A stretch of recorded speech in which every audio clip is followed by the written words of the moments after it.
L'agritourisme, c'est le meilleur moyen de nouer un dialogue avec les consommateurs. Lorsque j'accueille des visiteurs dans ma ferme, je leur montre que derrière chaque grappe de notre raisin Chasselas de Moissac AOP, il y a un vrai savoir-faire qui se transmet de génération en génération et qu'une AOP, ça se mérite. Bienvenue dans Aux sources de la qualité, le podcast des produits d'excellence du terroir d'Occitanie. Ce podcast vous est proposé par l'IRCALIM, l'Institut régional de la qualité agroalimentaire d'Occitanie, une association dédiée à la valorisation et à la promotion des 260 filières agricoles de la région qui sont engagées dans des démarches de qualité et d'origine. Parce que défendre la qualité, c'est aussi comprendre où elle prend sa source. Nous vous emmenons à la rencontre de celles et ceux qui, chaque jour, cultivent l'exigence et le savoir-faire pour vous offrir le meilleur des terroirs d'Occitanie. Aujourd'hui, pour ce nouvel épisode, nous prenons la direction de Moissac, dans le Tarn-et-Garonne, pour parler d'agritourisme avec le Chasselas de Moissac AOP. Ce raisin blanc de table, au goût incomparable, fait partie du patrimoine de la région Occitanie. C'est Véronique Fontanelle, productrice de Chasselas de Moissac AOP et ardente défenseuse de l'agritourisme, qui va nous éclairer sur ce sujet. Bonjour Véronique. Bonjour. Merci de nous accueillir sur votre exploitation que vous allez nous présenter. Alors nous sommes ici à Montesquieu et vous êtes la 4e génération de chasselatiers dans votre famille, c'est bien ça ? Oui, cela fait 20 ans que j'ai repris l'exploitation de mes parents. Je suis vraiment née dans les vignes. Dès petite, je les aidais et c'est ma grand-mère qui m'a appris à emballer le Chasselas de Moissac. C'est-à-dire que toute petite, vous alliez à travers les vignes, vous gambadiez et puis vous goûtiez ce raisin, j'imagine. À pleine bouche même. Donc je suis une passionnée, je défends notre raisin, le Chasselas de Moissac, en essayant de le faire connaître au maximum grâce notamment à l'agritourisme. Mes grappes, ce sont mes petits trésors. Alors justement, quelle est la spécificité de votre Chasselas AOP par rapport aux autres raisins de table ? D'abord, il faut le dire, parce qu'il y a peu de gens qui le savent, mais le Chasselas de Moissac AOP, il est blanc. Il est blanc, donc on le cultive, nous, sur des petites parcelles. Par exemple, sur ma ferme à moi, il y a 4 hectares seulement. Et tout en bio. Le Chasselas de Moissac fait travailler 200 producteurs sur une surface totale de 400 hectares. Donc ça ne fait pas beaucoup. Il pousse sur des coteaux bien ensoleillés. C'est un petit raisin doré, doux, sucré, au parfum unique. Les pépins sont petits. La peau est très fine. Voilà. Donc on commence à le récolter fin août jusqu'à mi-octobre. C'est le moment où il est gorgé de soleil. Et alors il y a aussi une spécificité, c'est qu'on ne fait pas de vin avec votre raisin. Ah non, on ne fait pas de vin. D'ailleurs, on ne le vendange pas. On le cueille, on le ramasse, mais on ne le vendange pas. Par contre, qu'est-ce que vous faites avec ? Vous faites du jus de raisin. C'est ça, on fait du jus de raisin, on peut le faire aussi gazéifié. Donc l'un des moyens de promouvoir votre produit d'exception, c'est l'agritourisme, on l'a dit, et votre filière y porte beaucoup d'intérêt. Oui, c'est important donc que le consommateur sache qu'il y a un savoir-faire derrière chaque grappe et que toute l'année on y travaille. Ou que le Chasselas de Moissac est le premier fruit frais qui a obtenu l'AOC en 1971, donc il y a plus de 50 ans. Et le fait de développer cette offre agritouristique, qu'est-ce que ça permet aussi ? Ça permet d'améliorer la notoriété de notre AOP. Voilà, de renforcer notre attrait touristique autour de l'agriculture et de la gastronomie locale. C'est en allant à la rencontre des gens que l'on peut leur faire la promotion de notre Chasselas et de notre territoire. Alors sur le site internet de votre AOP Chasselas de Moissac, il y a d'ailleurs une carte détaillée sur laquelle on trouve les coordonnées des producteurs, des restaurateurs ou des hébergeurs qui mettent en avant votre raisin. Et vous faites partie des producteurs qui accueillent des touristes dans votre ferme. Et oui, nous pouvons accueillir des groupes d'une 30aine de personnes. On leur fait visiter nos vignes. L'exploitation est vallonnée, donc je compte proposer prochainement une visite sportive. Oui, je confirme, c'est très vallonné. C'est ça. Et du coup, donc, on leur montre tout le travail que l'on fait, soit avec les tracteurs, soit à pied. Voilà, il y a l'arrosage, la taille, le sarmentage, les bourgeonnages, le triage. Voilà, on explique tout et avec nos mains, parce qu'on parle beaucoup avec nos mains. Tout le monde arrive à voir nos sarments, nos fils, nos filets paragrèles aussi. Voilà, beaucoup de personnes nous posent des questions sur des filets paragrèles. C'est des travaux pratiques en pleine nature. C'est ça, avec les petits oiseaux.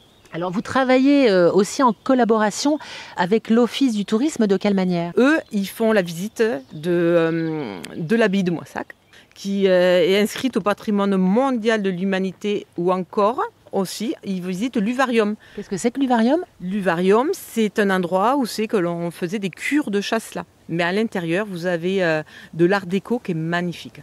Et après, du coup, c'est l'Office de tourisme qui les amène sur mon exploitation.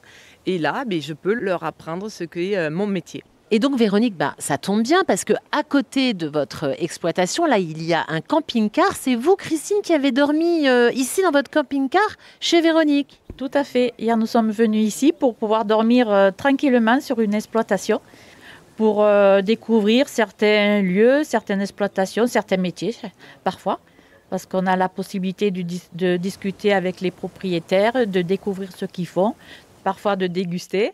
Et là, le chasselas de Moissac, vous le connaissiez ou pas? Pas du tout. C'est la maman de Véronique qui hier soir nous a expliqué ce qu'était ce raisin, comment il se ramassait avant et ce qu'ils en faisaient. Et donc, si vous n'aviez pas dormi sur l'exploitation de Véronique, vous seriez passé à côté du raisin du chasselas de Moissac AOP. Tout à fait. On n'aurait pas su que ça existait et comment ça se faisait. Donc, qu'est-ce que vous avez envie de dire à tous ceux qui pourraient nous écouter et qui ne savent pas ce que c'est que l'agritourisme? Mais c'est très intéressant d'utiliser cette formule parce que ça fait découvrir tout plein de choses, tout plein de belles rencontres avec les propriétaires et souvent aussi avec d'autres camping-caristes. Et puis un savoir-faire aussi agricole. Tout à fait, savoir-faire agricole ou artisanal parfois. Merci beaucoup Christine pour votre témoignage. Alors Véronique, je reviens avec vous. Cet agritourisme, est-ce que c'est aussi pour vous un petit complément de revenus? Oui, alors les visites, on les fait payer 5 €. Et après, du coup, chacun peut acheter les produits de notre ferme. Vous aimez bien vous transformer en guide touristique? J'adore les recevoir. Me transformer en guide, ça me met du baume au cœur. Ça me donne vraiment envie de continuer ma production. Grâce à l'échange que j'ai avec les consommateurs, ils goûtent un bon produit et ça fait plaisir à voir. Voilà, surtout aussi quand il y a des enfants. C'est une façon de récompenser tout le travail qu'on a toute l'année. Alors, l'AOP Chasselas de Moissac a aussi le label Site remarquable du goût qui récompense des produits emblématiques du terroir qui valorisent leur patrimoine. C'est ça, Véronique? C'est ça. Je suis présidente de l'association du Site remarquable du goût de Moissac, donc qui nous permet de faire connaître nos productions et notre terroir à travers des produits qui sont tous labellisés. Cela nous permet de participer à des salons pour aller à la rencontre du public et de lui donner envie de venir découvrir notre territoire, nos fermes et surtout notre AOP Chasselas de Moissac. Toutes les actions que nous menons pour développer l'agritourisme sont bénéfiques à tous, que ce soit les restaurateurs, les hébergeurs, les commerces, les produits autour du Chasselas de Moissac. Nous avons même maintenant du savon au jus de chasselas et ça vous rend la peau toute douce. Après, sur les salons, c'est beaucoup de choses à manger. C'est pour découvrir le territoire sur tout ce qu'on peut manger. Alors, si vous deviez convaincre d'autres producteurs sous SIQO, sous signe d'identification de la qualité et de l'origine, de la région, de se lancer dans l'agritourisme, qu'est-ce que vous auriez envie de leur dire? Cela, ça nous permet d'expliquer aux consommateurs qui viennent donc dans nos fermes que notre raisin AOP Chasselas de Moissac ne se fait pas en claquant des doigts. Il y a derrière une histoire, un patrimoine, un terroir et surtout un savoir-faire qu'on nous a appris par nos ancêtres. 4e génération de chasselatières, c'est ça, on le rappelle. C'est ça. C'est aussi le moyen d'éduquer le consommateur, de lui apprendre par rapport aux productions étrangères qui n'ont pas tous les mêmes contraintes que nous. Et est-ce que les visiteurs, les touristes qui viennent vous voir sur votre exploitation se rendent compte vraiment de tout le travail qu'il y a derrière votre appellation? Je pense que quand ils viennent, ils ne se rendent pas compte qu'on travaille toute l'année. Voilà. Et là, c'est vraiment, ils voient vraiment le travail que l'on a. Autrement, ils ne connaissent pas. Comme Christine qui ne connaissait pas le Chasselas de Moissac. Christine, votre visiteuse en camping-car. Voilà, donc il faut privilégier nos productions françaises de toute manière et c'est surtout les produits. Qu'est-ce que vous auriez envie de dire pour conclure ce podcast là à un visiteur, et on a le coq qui nous répond, qui va pousser la porte de votre ferme et qui ne connaît pas du tout le chasselas AOP de Moissac. Qu'est-ce que vous auriez envie de dire pour qu'il croque dans ces belles grappes de raisin? Disons que le chasselas de Moissac se mange vraiment soit dans la vigne à pleines dents, voilà, soit on peut le cuisiner. Et alors avec un magret, vous faites cuire votre magret et au dernier moment, 5 minutes avant, vous mettez les grains de chasselas dedans. Et ça vous fait un salé sucré, moi j'adore.